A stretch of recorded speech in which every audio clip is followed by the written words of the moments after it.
All right, so Chris, let's speak about this in a little bit more depth. So we're talking about estate agency photos versus the professional photography.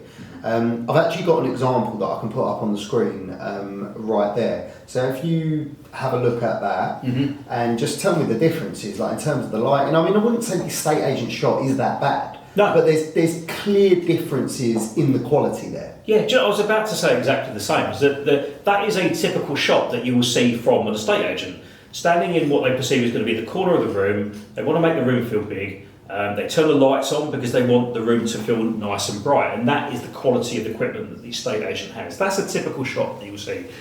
The professional shot, have you noticed how they don't need the lights on? The lighting on the camera, that everything they use is just far superior. That shot, I've been to this house, the professional shot that you see is exactly how that room looks. The one that you can see to your right, it doesn't look like that. That's the difference. Do you think the shot on the right is not necessarily going to get people through the door then? I don't think it's not going to get people through the door. I'm just thinking in terms of like, what would attract me to a property? And one thing I want to see is something that's genuine. The shot on the left, that would be the one that would draw me rather than the shot on the right, personally. If it was the decision sometimes between viewing a property or not viewing a property, the one on the left would attract me more. Do you know what, Chris? One thing's actually come into my head. So I say to clients a lot and the staff a lot that we are in the smart age.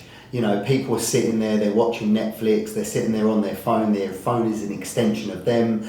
And a lot of viewers, you speak to the sales team, a lot of viewers won't even want to come out of bed. They won't even want to get out to actually view any properties unless the photos are absolutely perfect and absolutely crisp in terms of the marketing and the production. So it's even more vitally important to get the photos and the marketing levels really on point, because there's only so much a salesperson can actually do over the phone, actually trying to get people to view houses. There's actually a question you can also throw at this. Now, I learnt this a number of years ago, and I'm sure this stat is still the same.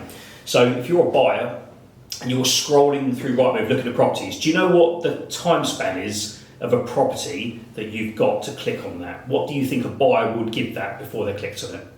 Do you know that? 3 seconds. You've got 3 seconds to grab that buyer's imagination. Now, imagine you're looking at 2 shots. One of them looks better than the other. What if that shot doesn't grab you within 3 seconds, and what if the one on the left did? That could be a potential buyer missed. They say you've got no second attempt to make a first impression, is it? Yeah. You get it right first time.